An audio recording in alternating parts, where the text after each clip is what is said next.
Salam alaikum. Premièrement, soyez les bienvenus pour ce webinaire, disons, consacré à la démarche de mise en place d'un système de management QSE. Voilà. Donc, la démarche reste valable à la fois pour un système de management intégré, QSE, mais aussi pour n'importe quel autre système. Donc, je vais commencer quand même par une petite introduction concernant les notions de base de management. Et par la suite, je vais entamer la démarche d'implémentation du système de management. Voilà. Donc, vous aurez la chance à la fin de poser vos questions. Je vais commencer, comme j'ai dit, par un petit rappel concernant le management, disons, QSE en général. Alors, première des choses, donc, quand je parle d'un système de management, par définition, c'est un ensemble, disons, des activités. La qualité, on parle d'un ensemble de processus, disons, par lequel l'organisme définit, met en œuvre et revoit sa politique. Donc, dans notre cas, on parle d'une politique QSE. Ses objectifs, disons, qualité, mais aussi sécurité, environnement, voilà, conformément à sa stratégie. Une autre définition laisse entendre qu'un système de management est à la fin une combinaison, disons, de personnes et des moyens dont la composante ou bien les composantes interagissent de façon organisée afin de garantir l'accomplissement d'une tâche ou bien des tâches, sinon des objectifs. Quand je parle de l'ISO 9001, l'objectif, bien entendu, c'est la satisfaction des clients. Quand au management, par exemple, de la sécurité des aliments ISO 22000, l'objectif, c'est la sécurité du consommateur final. C'est réaliser des produits sûrs pour qui? Pour le consommateur final. ISO 14001, c'est surtout la prévention ou bien de l'environnement. Et pour l'ISO 45001, la nouvelle, disons, norme de ISO, il s'agit de la prévention de la sécurité ou bien de l'intégrité, à la fois physique mais aussi morale, des personnes, disons, ou bien des travailleurs. Alors, qui dit ISO 9001, ISO 14001 ou bien ISO 45001, ça entre dans ce qu'on appelle les NSM ou bien les normes de système de management. Parce qu'à la fin, disons, côté normes, il y a plusieurs types de normes. On parle à la fois des normes de produits, des lignes directrices, ou bien des normes de système de management, où on trouve la même chose, des normes où il y a des exigences, mais aussi des normes, disons, liées, voilà, liées ou bien des lignes directrices qui donnent des éclaircissements ou bien des éléments de plus au niveau d'application des exigences. Alors, l'ensemble, ou bien le point commun entre l'ensemble des normes ISO, c'est la question de PDCA. Donc, toutes les normes rédigées maintenant suivent la logique de PDCA, l'amélioration, disons, continue. Donc, quand je parle de PDCA comme petit rappel, le plan ou bien le P planifié, alors pour nous, il s'agit de planification à la fois des objectifs, à la fois qualité, sécurité, environnement. Objectifs, ça va être qui sont cadrés par une politique QSE, disons, ou bien une politique qualité, sécurité, environnement. Cette même politique, il est rédigé ou bien il est établi sur la base d'un diagnostic préalablement, disons, réalisé. La même chose, ce diagnostic, disons, ou bien sur la base de ce diagnostic, on peut quand même identifier un ensemble des risques à la fois stratégiques ou bien opérationnels. Donc, côté planification, il s'agit de planification des actions pour atteindre les objectifs, mais aussi des actions pour la maîtrise des risques, disons. Et parmi les risques aussi, on trouve les risques liés à la réglementation ou bien liés à la conformité réglementaire. Donc, automatiquement, il faut planifier des actions aussi pour assurer la conformité réglementaire. Alors, ce qui a été planifié doit être réalisé. Donc, c'est la phase 2, c'est la phase de dos. Par la suite, et suite à la réalisation, il faut automatiquement, disons, surveiller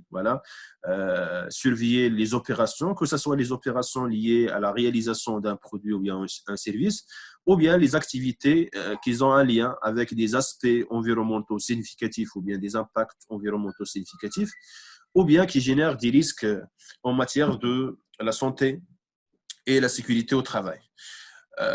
Donc, sur la base, ou bien en analysant les résultats d'évaluation, automatiquement, c'est question voilà, de réaliser des actions et par la suite d'agir. Donc, on parle de dernier élément, le A, c'est des actions d'amélioration ou bien tout simplement des actions collectives pour corriger l'existant. Voilà.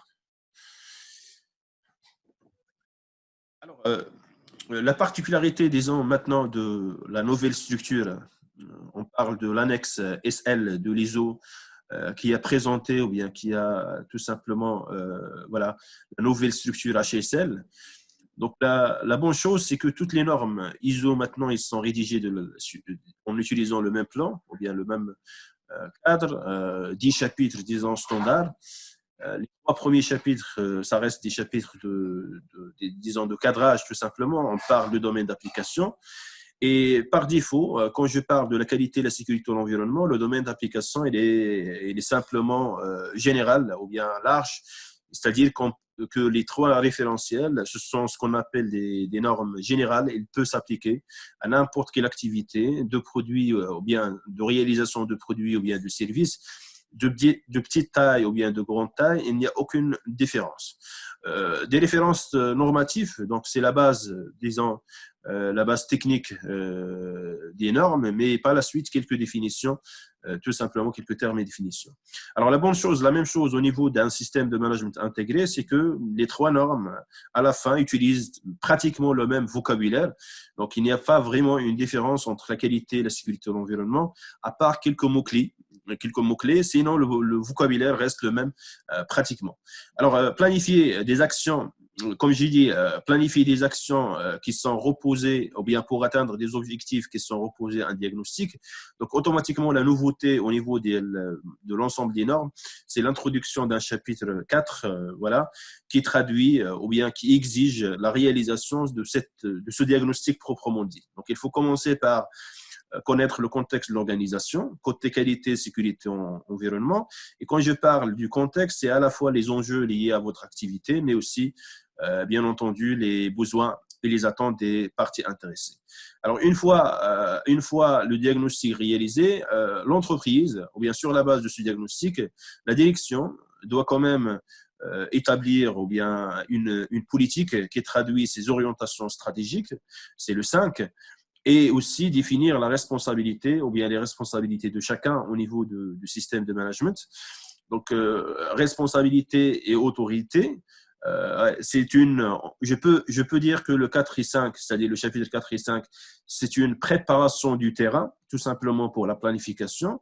C'est-à-dire que sur la base d'un diagnostic, il faut commencer par la réorganisation de l'entreprise ou bien au moins l'amélioration de l'organisation existante, plus la clarification des responsabilités et des autorités de chaque élément clé au niveau de la structure. Et finalement, toujours sur la base de ce diagnostic, bien sûr, élaborer une politique, disons, qui traduit les orientations stratégiques de l'entreprise. Alors, cette politique maintenant, elle va être déclinée, disons, sous forme ou bien d'objectifs SMART, donc d'objectifs spécifiques, mesurables, mais aussi ambitieux. Et automatiquement, on tombe sur le chapitre 6, c'est la planification. Donc, c'est la planification des actions. Premièrement, pour réaliser la politique des ans définie au niveau du chapitre 5, mais aussi pour maîtriser tous les risques associés à la stratégie de l'entreprise, mais aussi aux activités opérationnelles. Alors, finalement, ce qui a été planifié doit être réalisé. Pour le réaliser, vous avez besoin des ressources. Donc, c'est le chapitre 7, support ou bien soutien, qui définit tout simplement des exigences par rapport à tous les processus de support. Finalement, le 8, il parle de la maîtrise opérationnelle. Donc, quand je dis maîtrise opérationnelle, c'est soit la maîtrise opérationnelle des processus au niveau disons, de la qualité, ou bien, voilà, c'est la même chose, c'est la maîtrise des activités qui ont un impact sur l'environnement, ou bien un impact ou bien des risques sur la sécurité et l'environnement. Alors, par la suite, et en appliquant la maîtrise il faut quand même surveiller l'ensemble des activités, des processus. Donc, au niveau de 9, c'est question d'évaluer voilà, la maîtrise qu'on a appliquée. Soit c'est bon et par la suite, on va continuer dans l'amélioration continue. Sinon, s'il y a des non-conformités, il faut agir. Et par la suite, on tombe sur le 10. Donc, au niveau le 10, on parle, disons tout simplement, soit d'une amélioration continue ou bien d'une action, voilà, corrective. Alors, quand je parle du PDCA, disons, ou bien de cycle HLS global, ce qu'il faut retenir, et j'insiste sur ça, ce qu'il faut retenir, c'est que pour les trois normes, qualité, sécurité, environnement, généralement, vous trouvez, au lieu d'un seul cycle PDCA, deux cycles, disons. Le premier, ce que j'ai expliqué, c'est le cycle, disons, ce qu'on appelle stratégique ou bien le cycle management. Et ça concerne la planification, la mise en œuvre et l'amélioration continue du système de management QSE. Le deuxième cycle qui concerne surtout le chapitre 8, disons des différentes normes. Je ne parle pas juste de l'ISO 9001, mais aussi de l'ISO 14001 et l'ISO 45001. On parle de cycle opérationnel. Et dans le cycle opérationnel, le plus important, c'est la maîtrise des activités opérationnelles. Côté qualité, côté sécurité, mais aussi côté environnement. C'est-à-dire, si je prends par exemple le cas d'un processus de fabrication, alors au niveau opérationnel, le gestionnaire ou bien le pilote, le responsable, disons, du processus de fabrication, a bien sûr des objectifs côté qualité, c'est-à-dire à la fin, ce qui est attendu du processus, c'est la réalisation d'un produit final qui est conforme à la fois par rapport, disons, aux exigences clients, mais aussi par rapport à ce qui est planifié en interne. C'est-à-dire automatiquement et généralement, au niveau de la fabrication, ou bien au niveau de processus de fabrication, le souci majeur, disons, d'un responsable de production, c'est à la fois réaliser, disons, un produit conforme. Donc, on parle de la quantité comme indicateur de performance, on parle de la quantité des produits conformes par rapport à la quantité des produits réalisés, mais aussi, il y a un autre souci lié à, disons, à la productivité. Donc, on parle de la quantité des produits réalisés par rapport aux ressources, ça c'est l'efficience. Sinon, la productivité, c'est la qualité des produits réalisés à la fin de la journée, par exemple, par rapport à la quantité des produits planifiés. Donc, vous avez planifié de réaliser 100 tonnes, mais à la fin de la journée, le résultat global, disons bien final, c'est 90 tonnes. Donc, votre productivité, c'est 90, disons, sur 100, automatiquement, c'est-à-dire 90%. Ça, c'est ce qu'on appelle les KPI ou bien les indicateurs de performance liés à la qualité. Mais rien n'empêche, dans une démarche, disons, QSE, voilà, d'ajouter aussi des indicateurs côté environnement. Par exemple, les déchets générés par la quantité des produits réalisés ou bien par rapport à la quantité des produits réalisés, mais aussi la consommation de tout ce qui est ressources. Quand je parle des ressources, l'eau, l'air, le sol et ainsi de suite, ça dépend des activités, mais aussi de l'énergie. Donc, que ça soit une énergie fossile ou bien autre, par rapport à la quantité des produits réalisés. Donc, ça, c'est intéressant et ça entre dans le développement durable. Donc, l'utilisation rationnelle des ressources. Sinon, on peut intégrer aussi, disons, la notion ou bien un élément lié à la sécurité. Donc, par exemple, la question du taux ou bien un indicateur de surveillance lié au nombre des incidents par unité de temps, par exemple, ou bien par rapport aux accidents. Et quand je parle des accidents, ce sont les accidents de différents types, c'est-à-dire à la fois les accidents mortels, les graves, ou bien disons, les blessures simples qui n'exigent pas vraiment un arrêt, par exemple, de la production. Voilà. Donc, dans ce cas, au niveau opérationnel, et je parle bien de deuxième cycle, c'est-à-dire le cycle opérationnel, le responsable production, disons, il doit planifier des actions pour maîtriser le processus de fabrication. Et quand je dis maîtriser le processus de fabrication côté QSE, l'objectif maintenant, ce n'est pas juste de réaliser un produit final conforme, mais il s'agit de réaliser à la fois un produit final conforme, mais avec le minimum des ressources, un impact minimal, disons, sur l'environnement, et aussi, voilà, le minimum des incidents ou bien des accidents liés voilà, à la santé et la sécurité au travail. Donc, en intégrant, c'est-à-dire au lieu de parler d'un simple objectif qualité, voilà, un produit final, on peut parler voilà, disons, dans une politique plus cohérente d'un objectif QSE qui intègre les trois ou bien les trois éléments. Donc, à la fin, au niveau opérationnel, le responsable production, il va planifier les actions qu'il faut. Par exemple, il faut élaborer la documentation de la production, donc tout ce qui est procédure, tout ce qui est instruction, etc. Il doit s'assurer de la compétence de ses équipes, disons, les équipes des opérateurs ou bien des ouvriers. Et aussi, on parle de la traçabilité des plans, par exemple, en cas d'urgence. Et ça sera bien aussi, et c'est demandé généralement, que ce soit la qualité ou bien la sécurité ou bien l'environnement, de planifier aussi ce qu'on appelle ou bien de préparer ce qu'on appelle des plans de surveillance et des plans de vérification. Donc, automatiquement, au niveau de, disons, de deuxième cycle voilà, opérationnel, ce qui est à planifier, ce sont les actions ou bien c'est les actions de maîtrise pour maîtriser les activités opérationnelles, plus la traçabilité, les plans d'urgence et ainsi de suite. Donc, tout ce qui entre dans la maîtrise de son processus de production proprement dit. Par la suite, on va réaliser ça, c'est-à-dire on va réaliser ce qui a été planifié. Il faut respecter les procédures, il faut respecter les consignes liées, par exemple, l'utilisation des machines ou bien pour la réalisation d'une tâche donnée. Et en évaluant maintenant les résultats de la surveillance et de la vérification réalisés systématiquement, au niveau du check. Donc, on va agir sur quoi? Pas sur le système de management, mais sur l'activité elle-même, l'activité opérationnelle. Soit en maîtrisant ou bien en renforçant les actions de maîtrise déjà réalisées, ou bien en améliorant tout simplement le système de détection ou bien le système de surveillance ou bien les plans d'urgence à la fois côté qualité, sécurité et environnement. Donc, on parle de la maîtrise des activités opérationnelles.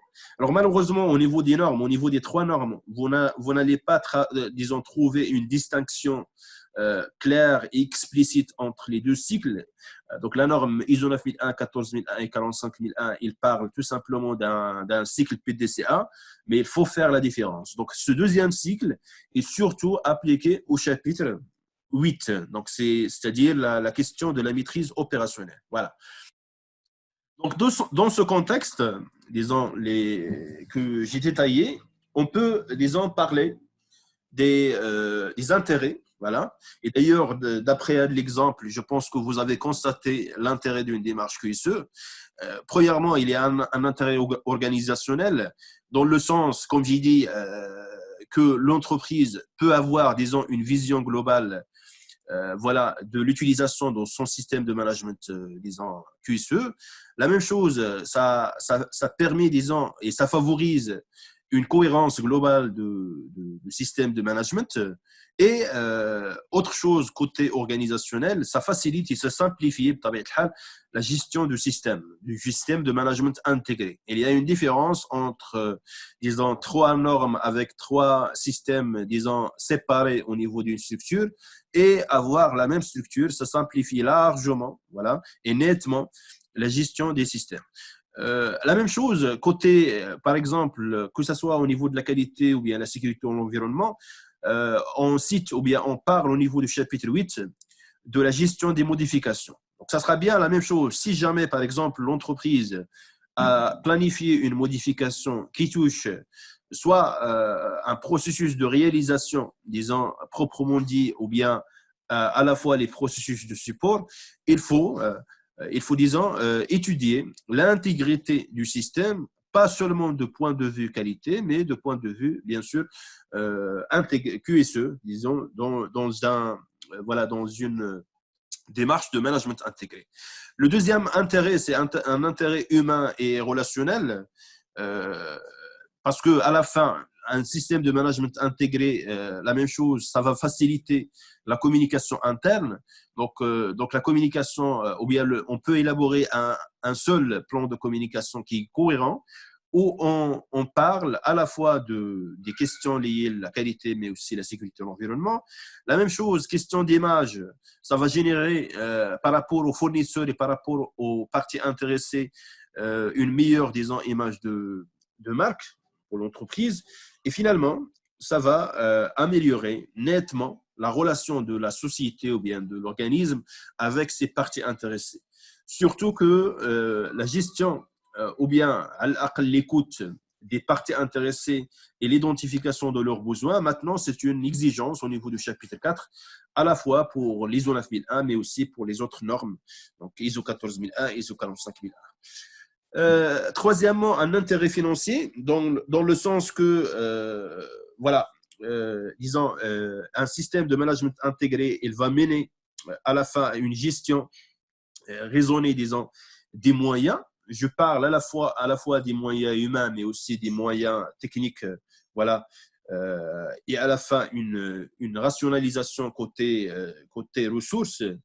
La même chose, quand je parle de l'intérêt financier, c'est par rapport aux audits.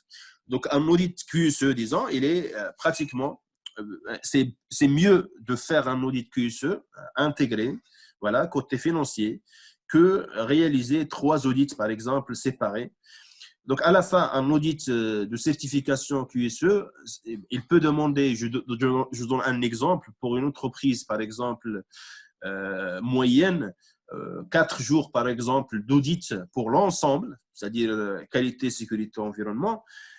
Sinon, si on réalise l'audit séparément, on peut attendre, par exemple, à 3 jours qualité, 2 jours de la sécurité, 2 jours de l'environnement. Ça fait au total 7 jours, donc soit 3 jours de plus qu'un simple audit intégré. Donc, automatiquement, on trouve un intérêt financier, voilà, lié à la réalisation des audits et par la suite la certification. Et pour information, maintenant, les cabinets ou bien les organismes de certification, ils offrent cette possibilité, c'est-à-dire la réalisation d'un audit, voilà, d'un audit intégré, disons, QSE. L'anticipation des risques, la même chose, donc ça entre dans le développement durable. Donc, au lieu de parler de qualité, sécurité, environnement, on peut parler d'une approche de gestion des risques globale, QSE.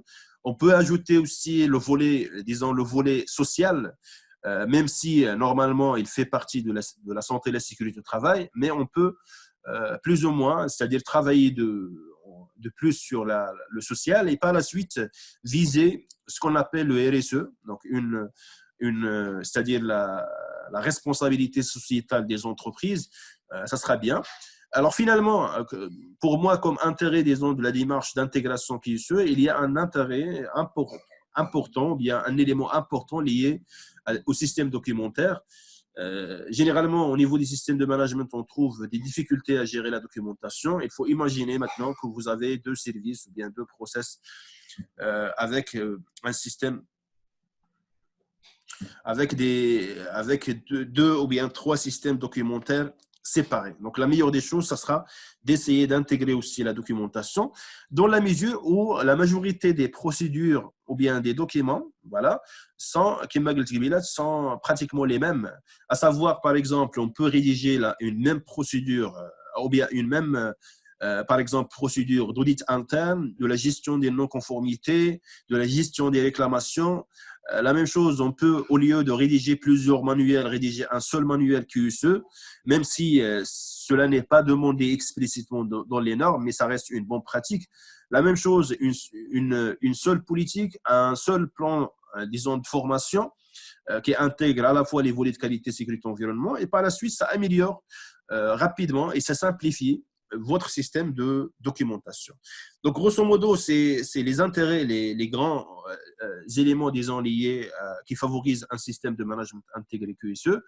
Et avant de passer à la démarche, disons, de mise en place, j'aimerais bien encadrer juste, ou bien cadrer, disons, côté vocabulaire, la question du système de management intégré. Donc, quand vous parlez d'un système de management intégré, ça ne veut dire pas vraiment le QSE. Donc, le QSE, c'est juste, je peux dire, c'est le système de management intégré le plus populaire, c'est-à-dire Il est basé d'ailleurs sur les 3 normes, disons, les plus populaires au niveau des normes ISO. Sinon, un système de management intégré, par définition, c'est tout simplement l'intégration de 2 systèmes de management ou bien plus. C'est-à-dire, on peut trouver par exemple une entreprise au niveau de l'agroalimentaire qui intègre tout simplement l'ISO 9001 et l'ISO 22000. C'est possible. Ou bien, on peut trouver par exemple une autre entreprise au niveau de le BTP, bâtiment travaux publics, qui intègre les questions de l'environnement et de la sécurité dans un système de management intégré HSE, tout simplement. Voilà, donc un système de management intégré, c'est l'intégration de 2 systèmes de management ou bien plus. Et quand je dis l'intégration, c'est ce que j'ai expliqué ici, c'est l'intégration à la fois côté organisationnel, côté ressources, et par la suite, côté documentation aussi. Donc, il faut une vraie intégration. Et par la suite, il faut différencier entre avoir un système de management intégré et avoir une double ou bien une triple certification. Ce n'est pas la même chose. On peut trouver une entreprise qui a 3 certificats, mais à la fin, il n'a pas vraiment un système de management intégré. Donc, il faut faire la différence entre la double ou bien la triple certification et le fait, disons, de travailler ou bien d'avoir un système de management intégré.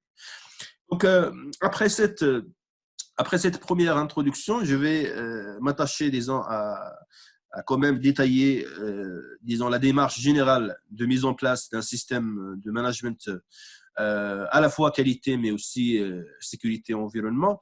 Donc, la démarche reste valable, même si vous voulez, par exemple, implanter un système de management énergétique ou bien un système de management de type, par exemple, sécurité des aliments, ça reste la même chose, comme le cas des audits internes.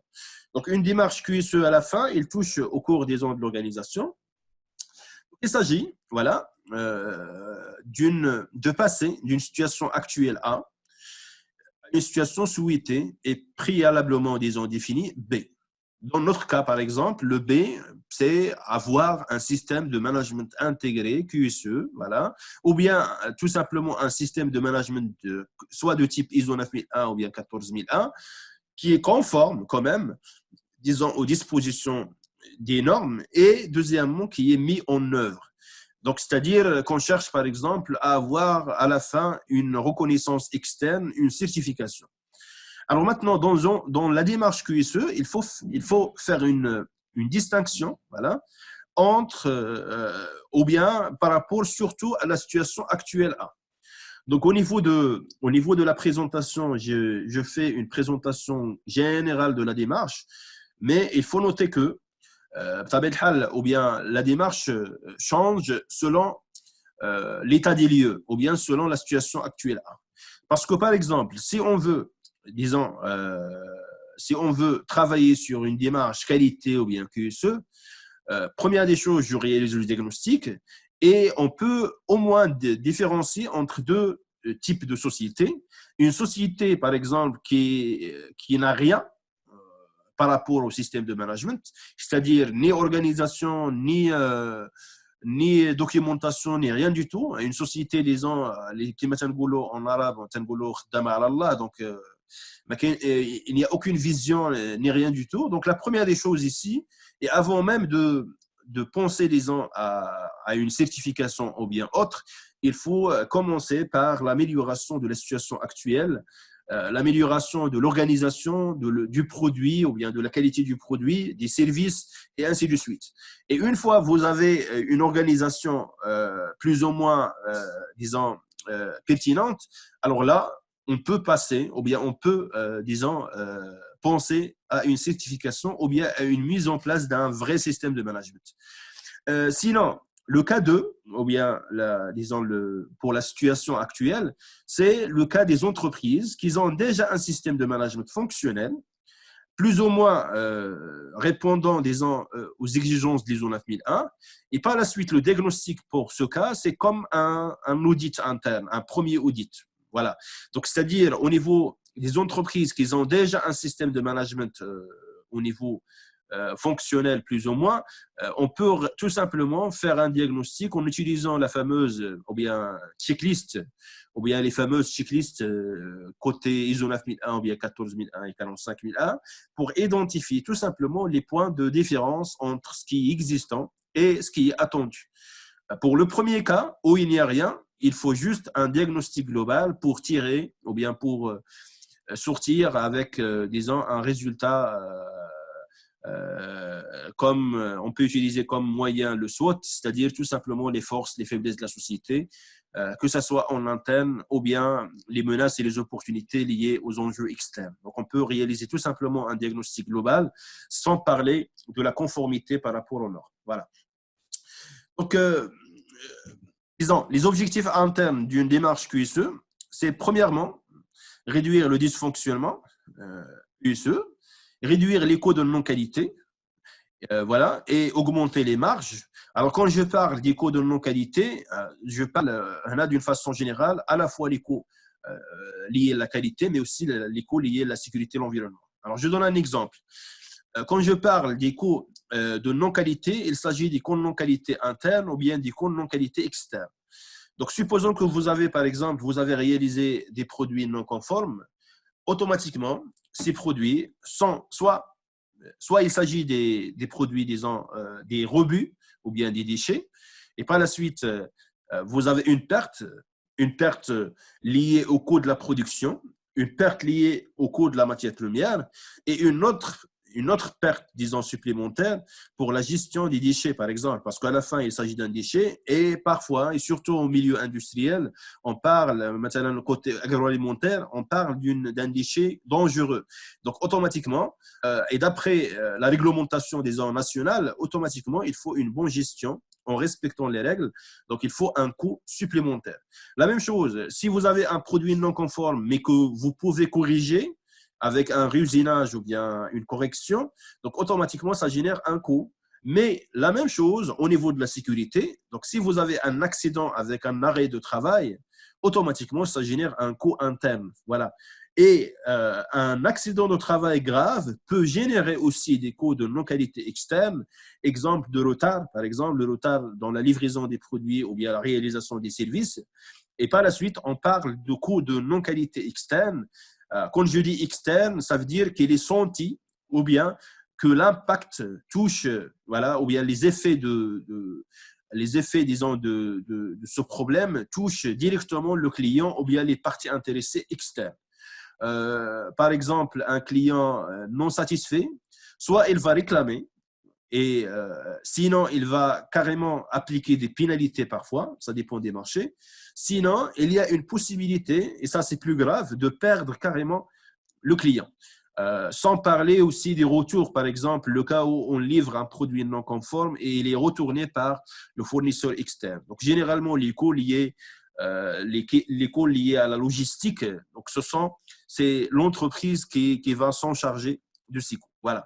Donc, c'est pour ça que chaque entreprise a intérêt, disons, à investir au niveau de QHSE ou bien QSE. Et quand je dis investir, c'est investir à la fois au niveau de la détection. Je parle des plans de surveillance pour surveiller à la fois la qualité du produit, mais aussi l'environnement du site et la sécurité en interne, le respect, par exemple, des consignes de la sécurité, le port des EPI, et ainsi de suite. Et aussi, il faut, premièrement, investir au niveau de la prévention, au niveau et quand je parle des préventions, c'est tout ce qui est action de maîtrise, à savoir la formation, l'élaboration des documents, l'analyse du risque, et ainsi de suite. Alors, tout ce qui peut éviter ou bien empêcher, voilà, les coûts de non-qualité. Donc, automatiquement, je dois trouver mon équilibre entre ce qu'il faut investir comme coût d'obtention de la qualité et les coûts de non-qualité, parce qu'à la fin, quel que soit, disons, votre système de prévention ou bien de détection, il y aura sûrement des coûts de non-qualité. Alors, l'idéal maintenant, c'est avoir un minimum de coûts de non-qualité interne, mais éviter au maximum les coûts externes parce que ça touche quand même l'image de l'entreprise. Voilà. Donc, comme autre objectif interne, donc on parle aussi de fiabiliser les contrôles des processus, à la fois QSE, améliorer les méthodes de travail, donc dans le sens où on favorise par exemple la révision et la rédaction des procédures, l'utilisation des bonnes pratiques et ainsi de suite. Parmi les exigences maintenant de l'ISO 9001 au niveau du chapitre 7, il y a une exigence sur les connaissances organisationnelles. C'est l'accent, il est porté sur la question de pérenniser le savoir-faire ou bien de passer d'un savoir-faire implicite au niveau de l'entreprise à un savoir-faire explicite ou bien formalisé, c'est-à-dire il faut tout simplement encourager le personnel à rédiger des documents liés, disons, aux produits ou bien aux services de l'entreprise. La même chose, ça va faciliter l'intégration des nouveaux collaborateurs. Et là, je donne par exemple l'exemple juste d'un nouveau responsable qualité. Donc, le fait d'avoir un manuel, par exemple, qualité, il va faciliter l'intégration d'un nouveau responsable qualité, mais aussi dans les autres services, un responsable production, achat ou bien des opérateurs, ils vont trouver de la documentation liée au processus et par la suite, ça facilite d'une façon considérable l'intégration des nouveaux collaborateurs. Donc, définir des méthodes de travail communes voilà, qui sont utilisés par tout le monde. Donc, la même démarche, mettre en place une organisation, la même chose, efficace, orientée, résultat. Et ça, c'est l'objectif de l'ISO 9001 proprement dit. Sinon, axer sur la motivation du personnel, mieux piloter les processus et responsabiliser les équipes et finalement, les accompagner et maîtriser la croissance de l'entreprise. Ça, c'est par rapport aux objectifs internes. Maintenant, question externe. La première des choses, comme j'ai dit tout à l'heure, c'est l'amélioration de l'image voilà, de marque d'une part, mais aussi réduire les coûts de non-conformité externe et par la suite améliorer la qualité des produits, mais aussi les services et l'environnement de travail. Placer le client au cœur de l'entreprise sur la base d'une écoute client, voilà, qui est demandé quand même et qui est exigé par les zones 9001, mais on parle aussi des autres parties intéressées, donc mieux identifier et anticiper les besoins des clients, du personnel côté santé, sécurité au travail, environnement, mais aussi les autres parties intéressées. Et par la suite, vous avez une meilleure gestion de votre, disons, du relationnel tout simplement, améliorer la satisfaction et la fidélisation des clients, conquérir de nouveaux marchés si c'est possible, et voilà, à la fin, disons, c'est avoir une reconnaissance ou bien obtenir une reconnaissance externe et ça concerne la certification, la triple certification ISO 9001, 14001 et 45001. Bien entendu, il y a des personnes qui vont dire, par exemple, qu'au niveau, parfois, ou bien pour des activités données, l'ISO 14001 ou bien l'ISO 45001 n'est pas vraiment demandé, c'est-à-dire côté certification. C'est vrai que généralement, avant de se lancer dans une démarche QSE, et d'ailleurs je vais parler de ça par la suite, il faut commencer par ce qu'on appelle une étude de faisabilité. Est-ce que vraiment vous avez besoin de cette certification avant de se lancer dans un projet? Alors, l'idée ici, c'est que la certification en soi, ça reste une reconnaissance. Le plus important, et quelle que soit l'activité ou bien le contexte, disons, l'activité, il faut quand même au minimum travailler voilà, en interne sur une démarche, disons, qualité, sécurité, environnement. À la fin, l'objectif, ce n'est pas avoir un certificat, mais l'objectif, c'est surtout, voilà, disons, avoir un système de management cohérent. Alors, c'est la même chose, par exemple, au niveau des formations.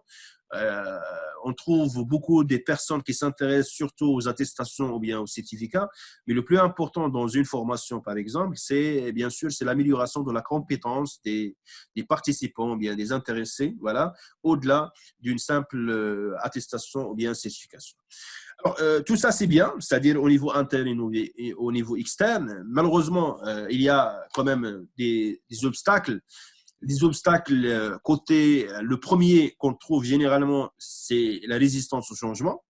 Alors, c'est pas facile de changer, bien évidemment, disons les habitudes des personnes, du personnel, surtout que Si vous êtes, par exemple, nouveau responsable au niveau d'une société, alors généralement, vous allez trouver une culture déjà existante. Une culture, par exemple, qui est orientée plutôt production. Donc, pour changer voilà, les habitudes, sinon la culture en interne, ce n'est pas aussi facile. Et par la suite, il faut quand même une intégration, voilà, et une implication de personnel. Et surtout, il faut travailler sur la sensibilisation au niveau interne. La même chose, on trouve comme deuxième problème, voilà, la question de l'écoute client. Donc, généralement, il y a une grande différence, surtout pour les entreprises, par exemple, qui exercent dans les domaines de grande consommation, côté, par exemple, agroalimentaire ou bien laisser-monter, la fabrication, disons, chimie, parachimie, cosmologie, etc. Donc ici, disons, ou bien cosmétique, ici, généralement, la voix du client, c'est la dernière des choses. C'est-à-dire que généralement, on trouve au niveau de l'entreprise une logique, comme j'ai dit, ou bien une culture qui est surtout et souvent orientée vers la production. Donc, automatiquement, il faut travailler sur la culture en interne et par la suite, il faut un changement culturel important. Alors, face à ça, il faut quand même, comme j'ai dit, commencer par la sensibilisation, mais on peut aussi, et la direction peut appliquer comme exemple, un règlement interne, des politiques internes liées aux éthiques.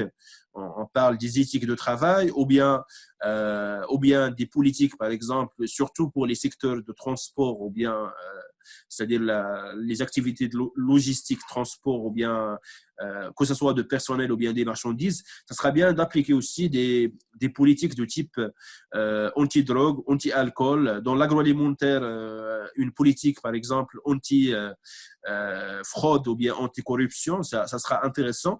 Donc, automatiquement, il faut commencer à travailler sur la culture au niveau de l'entreprise. Le manque de temps, c'est un obstacle aussi, dans la mesure où la mise en place du système de management demande quand même beaucoup de temps.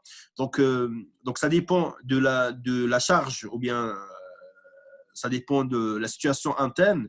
Donc, on ne peut pas demander, disons, aux pilotes ou bien aux opérateurs de travailler sur un système de management si ils sont déjà ils ont déjà une charge très élevée. Donc, automatiquement, il faut voir le temps consacré, disons, à la démarche QSE comme un investissement. Et par la suite, soit essayer de renforcer les équipes, par exemple, pour laisser du temps à la réalisation d'un système ou bien à la formalisation, disons, du système. Sinon, on peut demander tout simplement l'aide d'une expertise externe, question de l'accompagnement pour accélérer le processus de mise en place.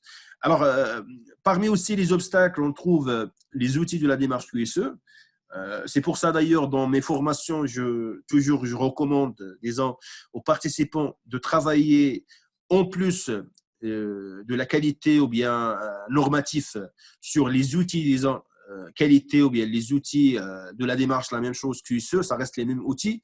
Donc, un responsable, disons, QSE, il doit, bien entendu, comprendre et maîtriser les exigences des différentes normes, mais en deuxième partie, il doit quand même maîtriser les outils de base, au moins de base, et par la suite, soit vous avez un personnel compétent déjà, soit il faut investir en formation.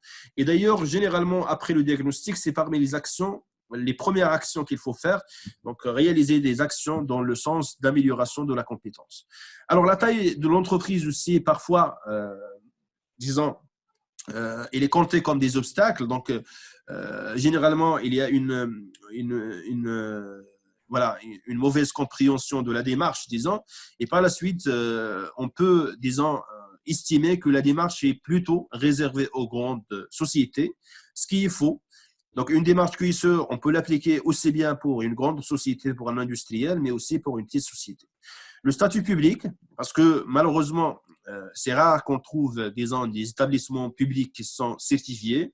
Je parle des ministères, des établissements, par exemple, ou bien des établissements publics. Donc la norme, ou bien aussi des ONG. Donc, je parle des organisations non gouvernementales. Alors, la norme n'est pas vraiment, ou bien ne vise pas vraiment juste les activités à but lucratif. Les activités à but non lucratif aussi rendent des services, soit au grand public, ou bien voilà, des services, par exemple, pour les côté environnement ou bien autres. Je parle des associations en matière de l'environnement, de la jeunesse, et ainsi de suite. Donc, ça sera bien, même si la certification n'est pas justifiée, ça sera bien au moins d'avoir un système de management, la même chose, opérationnel. Et finalement, parmi les obstacles, c'est la question de paperasse, surtout avec les anciens, disons, les anciennes normes, parce que dans la version 2008 de l'ISO 9001, la version 2004 de l'ISO 14001 et le ZAS, voilà, il y a quand même beaucoup de documents exigés au niveau des anciennes versions. Alors, heureusement qu'avec la version nouvelle des normes, voilà, il y a une simplification côté documentation. Donc, la plupart du temps, c'est à l'entreprise de voir et de décider ce qu'il faut, voilà, pour elle comme documentation. Donc, à part quelques documents exigés au niveau de les normes, les documents surtout côté opérationnel, c'est-à-dire les procédures, les modes opératoires, les manuels, etc., ça reste un choix tout simplement de l'entreprise.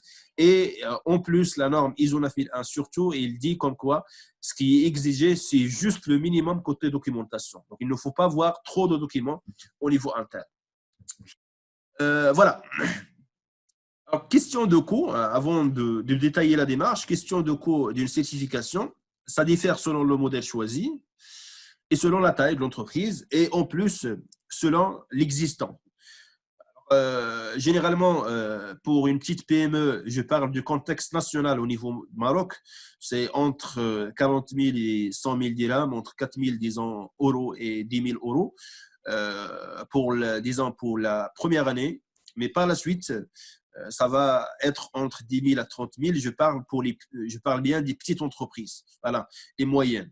Sinon, les coûts les plus importants sont surtout les coûts d'implantation. Parce que ces coûts, disons, ils sont liés, comme j'ai dit, à l'existant, surtout par rapport à la compétence, disons, du personnel. Est-ce qu'il y a une compétence interne ou bien non? Ou bien il faut de la formation, et la formation, généralement, nécessite des coûts qui sont importants. Le temps interne pour la démarche, voilà. L'investissement dû au respect de la réglementation, la même chose. Parce que, par exemple, et surtout dans l'environnement et aussi la sécurité, pour assurer une conformité réglementaire, je dis par exemple une conformité par rapport au rejet liquide d'une entreprise.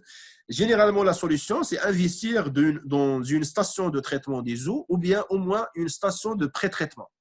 Or, l'investissement, disons, ou bien le coût global d'une station de traitement, il est généralement important. On parle de milliers ou bien de millions de dirhams ou bien des centaines de milliers d'euros, voilà, pour la réalisation tout simplement d'une station, une petite station de traitement.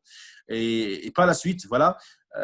D'ailleurs, ça, c'est parmi les causes qu'ils ont laissé, voilà, l'ISO 14001 assez la certification ISO 14001 assez réduite parce qu'à la fin, pour la plupart des cas, surtout dans des pays où la question de l'environnement n'est pas vraiment primordiale, donc, c'est-à-dire, je ne dis pas que l'environnement n'a pas d'importance, mais généralement, dans les pays en voie de développement, on donne plus la priorité à tout ce qui est social, à tout ce qui est économique. Et même chez les clients, on ne trouve pas vraiment une culture côté environnement. Donc, dans ce cas, l'ISO 14001, il se voit généralement comme une norme non rentable. C'est-à-dire que vous allez investir dans la mise en place beaucoup d'argent, mais par la suite, il n'y a pas vraiment un retour sur investissement. À la différence de l'ISO 9001, où le retour d'investissement, bien sûr, il est là et il est justifié. Question, par exemple, d'augmenter le chiffre d'affaires ou bien de gagner d'autres marchés. Voilà. Alors, la même chose Les coûts liés à la mise en place, généralement, c'est lié la même chose aux honoraires des prestataires externes. Si on a fait une demande, voilà, d'accompagnement à un prestataire externe, donc automatiquement, il faut voir, voilà, les coûts engendrés. Donc, à mon avis, et une fois que vous avez, c'est-à-dire avant de s'engager dans une démarche QSE, la première question qu'il faut poser, et ça c'est important, euh, est-ce que la direction est-elle prête? C'est la première question. Quand je dis prête, côté engagement, premièrement, mais aussi côté ressources. Voilà. C'est-à-dire, est-ce qu'il a l'argent et est-ce qu'il a les moyens nécessaires pour, voilà, pour la mise en place du système de management. Ça, c'est important. Alors, s'il n'y a pas vraiment un engagement formel et direct par la direction, ce n'est pas la peine du tout de penser à une mise en place, disons, conforme à une norme. C'est vrai qu'un responsable, quand même, doit faire des améliorations, mais pour tout ce qui nécessite un investissement, ça reste à la fin une question d'engagement de la direction.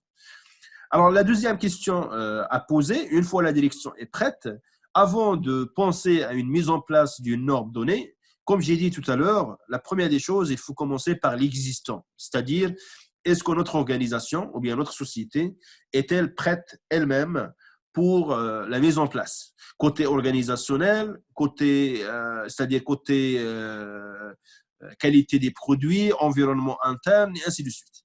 Si sinon, il faut commencer par l'amélioration disons, de l'existant avant de passer à la démarche, disons, de mise en place d'un système de management. Voilà. Donc, une fois que j'ai fait ou bien j'ai réalisé cette réflexion, un projet QSE à la fin, ou bien une démarche QSE à la fin, ça reste un projet. Donc, il faut piloter la démarche en mode projet. Et par la suite, il faut commencer par une planification. Quels sont les objectifs, disons, sur le court, le moyen et par la suite sur le long terme? Un plan d'action est demandé généralement dans la première phase, le renforcement de la formation, de la compétence du personnel, la sensibilisation du personnel et ainsi de suite. Prévoir au niveau de la planification les moyens qu'il faut, humains, matériels, et ainsi de suite. Et aussi un système de communication et de suivi, voilà, d'avancement. On parle d'un comité, par exemple, il faut instaurer un comité de gestion et de pilotage de projets. Alors ici, on peut utiliser, disons, dans la planification un logiciel de type MS Project. Ça aide énormément dans l'organisation de travail et de planification. Donc, je planifie les tâches, mais aussi j'associe à chaque tâche, disons, les moyens et les ressources qu'il faut. Alors, généralement, la démarche proposée, disons, elle est basée sur 6 étapes ou bien il comporte 6 étapes. L'étape 1, c'est, comme j'ai dit, avoir l'engagement de la direction. Et par la suite, il faut justifier, pour avoir l'engagement, il faut justifier le projet. Deuxièmement, élaboration d'un plan d'action sur la base, disons, ou bien, il y a une faute ici, réalisation de diagnostic, c'est l'étape 2. L'étape 3, c'est l'élaboration, disons, d'un plan d'action. Et finalement, voilà, la gestion, disons, du système, la mise en place et la gestion du système de management QSE, la vérification interne, disons, de l'implantation du système QSE, c'est-à-dire, je parle de l'audit interne, le premier audit à réaliser, et par la suite, la confirmation externe et la certification. Voilà.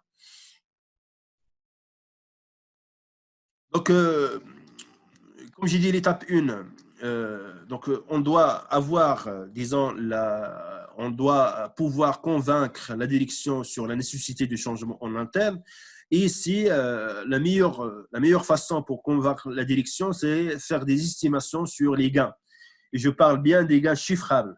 C'est-à-dire, si jamais, par exemple, on obtient une certification ISO 9001, ISO 14001 ou bien autre, quels sont les gains possibles, premièrement chiffrables, et en deuxième point, les peut-être non chiffrables. Donc, comme ça, on aura bien sûr un engagement, et pas juste un engagement, disons, un engagement ou bien une déclaratif comme ça, mais surtout un engagement qui est formel. Deuxième étape, c'est réalisation du diagnostic. Et pour cadrer Hadlomo, quand je parle de diagnostic par rapport à la norme, disons 50-170, la norme AFNORM, donc un diagnostic, il est défini comme la description et l'analyse de l'état d'un organisme d'un de ces secteurs ou bien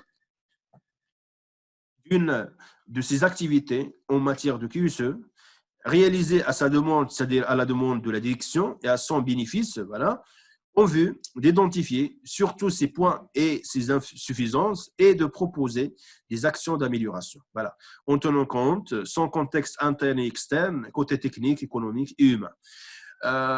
Voilà, donc c'est-à-dire qu'avant toute chose, tout simplement, il faut savoir où on est et il faut avoir une idée sur l'état de lieu, tout simplement. D'ailleurs, généralement, même pour les audits, quand je parle d'un audit qualité ou bien un audit QSE, l'audit, généralement, à la fin, c'est un diagnostic, mais par rapport à un référentiel. C'est-à-dire soit par rapport à l'ISO 14001, l'ISO 9001 ou bien la 45001. Et aussi par rapport à votre système planifié. Alors, si vous avez, disons, vous avez un système de management déjà fonctionnel, on peut réaliser le diagnostic en utilisant la même chose, ce genre de référentiel. C'est-à-dire, on peut réaliser le diagnostic pour voir à la fin les écarts entre l'existant et votre système. Et les normes, disons, et ISO 9001, 14001, etc. Sinon, si disons, vous n'avez aucun système en interne, alors la meilleure des choses, c'est réaliser un diagnostic général, c'est-à-dire sortir tout simplement avec vos points de force et vos points de faiblesse. Alors, comment réaliser, ou bien, quels sont les objectifs liés au diagnostic et comment le réaliser? L'objectif principal, c'est prendre connaissance des activités de l'entreprise et des pratiques courantes, disons, en interne, et surtout en matière de QSE, mais aussi, voilà, la détermination des dysfonctionnements, disons, éventuels sur la base de retour d'expérience du personnel, disons, et par la suite, l'évaluation, disons, de la capacité de l'entreprise à mettre en place des actions d'amélioration et finalement, investir ou bien aller au-devant vers une démarche ou bien vers un système de management QSE. Alors, ça, c'est juste une proposition par rapport, disons, aux démarches de diagnostic. Premièrement, ça serait bien, disons, de planifier l'état des lieux avec le chef d'entreprise, avec le responsable, ou bien avec la direction. Présenter le projet et informer, donc présenter le projet aux personnes concernées. Alors là, je parle de comité, par exemple, de comité technique, voilà, regroupé pour la mise en place du système. Sinon, il faut aussi un plan de communication. Il faut communiquer en interne, mais aussi en externe sur votre projet. Première des choses, ou bien première phase dans le diagnostic, il faut commencer par la direction générale, parce qu'à la fin, la direction générale, c'est elle qui a une idée, premièrement, sur sa vision, ou bien c'est elle qui va définir la vision stratégique de l'entreprise, la clientèle, disons, de la société et la nature des produits, disons, et services proposés, les attentes à la fois explicites et implicites de cette clientèle, si bien sûr la direction a une idée sur ça. Sinon, la structure actuelle de l'organisation, mais aussi voilà, la vision de la direction par rapport à l'organisation future. Voilà. Et finalement, les processus internes liés à la gestion, disons, des non-conformités internes. Voilà. Donc, une fois l'activité est cadrée, il faut s'entretenir la même chose avec les cadres qui ont une responsabilité de service et qui seront par la suite peut-être des pilotes, voilà, dans le système QSE. Donc, quelles sont les responsabilités de ces personnes? Les processus c'est-à-dire existants si vous avez déjà un système, sinon à identifier. Donc, il faut les identifier bien sûr en collaboration avec les futurs pilotes. Sinon, la même chose, pour chaque activité ou bien service, ça sera bien d'identifier le type de conformité ou bien de dysfonctionnement. Ce sont à la fin, les dysfonctionnements de passé sont à la fin les risques de futur, tout simplement. Donc, identifier les liens de communication et d'information, les interfaces, décrire les processus de travail de base sur le lieu d'exécution. On reste collé au réel parce qu'à la fin, c'est un état de lieu. Et finalement, pour l'amélioration, côté documentation, pour l'amélioration de la documentation, ce sera bien d'avoir des exemples, des documents et des enregistrements utilisés déjà au niveau de l'entreprise Premièrement, pour voir s'il y a une standardisation, sinon il faut faire un effort dans ce sens, c'est-à-dire la standardisation des documents. Sinon, c'est pour avoir une idée déjà sur le système de documentaire global. Donc finalement, la rédaction et la présentation d'un rapport final qui touche, ou bien qui résume les constatations au niveau de diagnostic. Voilà. Alors, question de rapport. Comme j'ai dit, ça dépend des entreprises. Si vous avez déjà un système de management existant, on peut rédiger le rapport tout simplement en mettant, disons, le point sur, premièrement, la norme choisie, par exemple l'ISO 9001, la traduction des exigences au niveau interne, donc ce que vous avez en interne, et par la suite, le niveau de réponse de l'organisation, disons, par rapport à cette exigence et ce qui est préconisé, c'est-à-dire le plan d'action qu'il faut faire. Donc, c'est comme le résultat d'un audit, disons, le résultat final d'un audit interne, un premier audit. Ça, c'est par rapport aux entreprises qui ont déjà un système de management et qu'ils ont laissé peut-être pour une période la certification ou bien l'amélioration de leur système. Sinon, pour les sociétés qui n'ont rien, un simple rapport de type identifier les forces et les faiblesses de l'entreprise en interne et les opportunités et les menaces en externe, c'est déjà suffisant pour avoir une idée tout simplement sur l'existant. Alors, face à l'état de lieu ou bien au dysfonctionnement constaté au niveau interne, automatiquement, il faut établir un plan d'action. Donc, à la fin, un plan d'action, c'est un document qui énonce les tâches, les moyens alloués en réponse aux écarts identifiés pour passer de point A au point B, comme j'ai expliqué. Alors, ici, on peut utiliser l'outil, disons, de qualité qu'on appelle le QQOQCP. Je vais arriver par la suite. Donc, comment, premièrement, définir, disons, la méthodologie de préparation ou bien d'amélioration.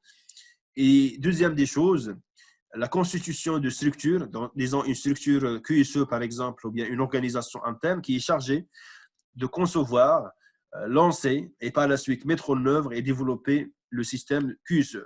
Alors, ce que vous avez sur la droite, c'est le logigramme ou bien les étapes normalisées, disons, pour la réalisation d'un diagnostic et par la suite la planification des actions au niveau de la norme X50 170. Donc, premièrement, décomposer les tâches, évaluer les charges de chaque tâche, évaluer les moyens qu'il faut, estimer les délais, formaliser les plans et par la suite établir ou bien formaliser des plans du projet.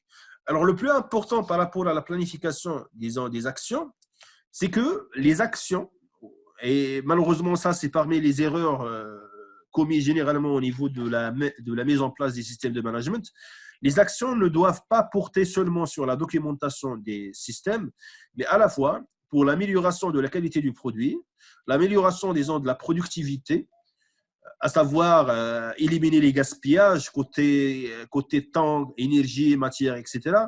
La réduction, par exemple, des pannes côté maintenance, et ainsi de suite. La même chose, il faut améliorer la qualité de service, parce que généralement, si l'entreprise offre un service, et il ne faut pas, disons, oublier la question liée à l'environnement et la sécurité. Donc, on parle de la sécurité et les conditions de travail, mais aussi l'environnement de travail. Donc, il faut travailler la même chose sur l'amélioration de l'ambiance et de l'ergonomie de travail et améliorer aussi l'environnement pour la rendre, ou bien pour le plus, disons, agréable pour les employés. Donc, le plan d'action ne doit pas porter seulement sur la documentation, mais il doit porter sur l'amélioration de l'existant. Voilà, donc ça, c'est important. Donc, votre objectif final, ce n'est pas juste la certification, mais aussi l'amélioration. En utilisant, comme j'ai dit, pour établir, disons, un plan d'action, il faut tout simplement répondre, disons, aux 6 questions. Le quoi, quelle est l'action à planifier? Par exemple, une action de formation. Pourquoi? Pour améliorer la compétence du personnel. Et quand je parle du quoi, c'est-à-dire quelle formation, est-ce que c'est une formation en management ou bien une formation sur une procédure opérationnelle ou bien autre, il faut bien détailler, qui est concerné par cette formation, où on va réaliser cette formation, quand elle va être réalisée, et par la suite, comment elle sera réalisée et aussi comment elle sera surveillée et comment le résultat sera vérifié à la fin. Voilà.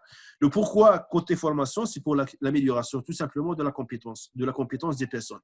Donc, élaboration du plan d'action sur la mise en œuvre du système, élaboration préliminaire d'un calendrier du projet. Et finalement, il faut nommer quand même un représentant de la direction. C'est vrai que le représentant de la direction n'est plus exigé au niveau des nouvelles normes, surtout les ONAF 1001, parce qu'à la fin, dans la version 2008, il faut obligatoirement nommer un responsable, un représentant de la direction, généralement le responsable qualité. Mais quand même, pour un projet QSE où il y a des questions à la fois c'est vrai, managériel, mais aussi des questions techniques, il faut un pilote ou bien un animateur ou bien un responsable du projet. Et par la suite, ce sera bien de nommer un représentant de la direction dans tout ce qui touche voilà, le QSE. Finalement, préparation d'un plan de communication, à la fois, comme j'ai dit, en interne et en externe. Voilà. L'étape 3, c'est la mise en place du système de management de qualité en réalisant les actions préconisées au niveau de plan d'action, mais aussi en commençant par le choix de domaine d'application, c'est important. Et pour un système de management intégré, pour pouvoir travailler sur un système de management intégré, il faut avoir le même domaine d'application. Sinon, définir une politique QSE sur la base de diagnostics déjà réalisés, voilà. Définir l'organisation future, donc réorganiser l'entreprise, définir la même chose, une cartographie des processus et la valider. Et ça, c'est un travail qui est important. Ça sera bien de donner beaucoup de temps, ou bien assez de temps au minimum à la cartographie, parce qu'à la fin, c'est sur la base de cette cartographie qu'on va développer les interactions et les plans de communication et ainsi de suite. Formaliser l'organigramme côté responsabilité autorité et par la suite, voilà, expliquer la nouvelle ou bien les nouvelles responsabilités et autorités au chacun. Alors, un travail qui est important quand même dans la mise en place, c'est la documentation des processus. Voilà. Donc, généralement, on parle de la pyramide, disons, de la documentation, à savoir que généralement, un système de management de qualité, il est formé par ces processus ou bien un manuel, disons, qualité ou bien QSE, les procédures qu'il faut, les documents opérationnels et par la suite les modes opératoires, les formulaires et les enregistrements. Une question qui se pose généralement, qui est normalement chargé de faire tout ça, c'est-à-dire de rédiger les documents, ce n'est pas vraiment le responsable QSE, mais c'est l'ensemble des intervenants ou bien des personnes qui ont un impact sur le QSE. Donc, les premiers, ce sont les pilotes. Donc, à la fin, le responsable qualité peut, premièrement, proposer peut-être des modèles de documents ou bien voilà, de travail. Sinon, il peut, à la fin, encadrer et accompagner les autres à la bonne rédaction de leurs documents. Sinon, ce n'est pas normalement la responsabilité ou bien la tâche de responsable qualité, voilà, proprement dit.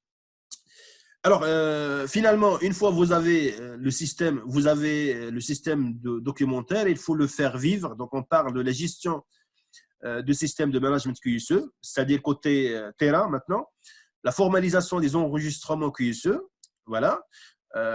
Quand je parle des enregistrements, ce sont les preuves liées par exemple à la traçabilité, à la surveillance et ainsi de suite. La mise en place des indicateurs de la QSE ou bien de la démarche QSE, comme ce que j'ai présenté au niveau de l'exemple production. Donc chaque processus ou bien chaque service a ses propres indicateurs, des indicateurs de type qualité, sécurité, environnement. Et par la suite, c'est le rôle de responsable QSE de surveiller les indicateurs en collaboration avec les autres pilotes. Le suivi des actions mises en place, des actions d'amélioration, des actions face au risque, et ainsi de suite, et l'exploitation des données recueillies. Voilà. Une fois le système, c'est-à-dire une fois je donne assez de temps pour le fonctionnement du système, généralement entre 8 disons même 8 mois jusqu'à une année ou bien plus. Donc, à la fin, ça sera bien de de réaliser un audit. Et généralement, on commence par la formation des auditeurs internes, voilà, et la mise en œuvre de l'audit interne proprement dit. Donc, le premier audit interne réalisé, c'est ce qu'on appelle aussi parfois, surtout si l'objectif, c'est de statuer sur la possibilité de passer à la certification ou bien non. C'est ce qu'on appelle un audit voilà, à blanc. Donc, c'est le premier audit interne qui va nous tout simplement donner une idée sur la possibilité de passer à la certification ou bien non, sur la conformité de notre système par rapport aux différents référentiels, disons, de base.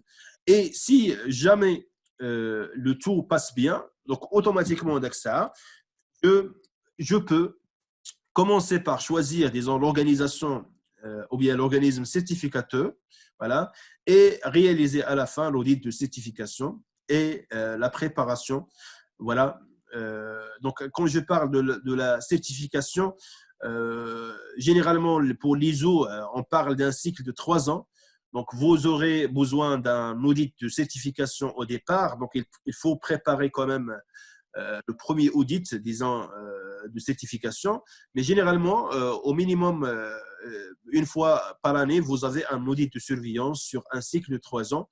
Donc, après 3 ans, il s'agit d'un renouvellement, disons, de certificat, soit avec le même organisme certificateur. Sinon, si vous voyez, par exemple, qu'il y a des soucis ou bien un problème avec votre certificateur, vous avez bien sûr au bout de 3 ans de changer l'organisme certificateur.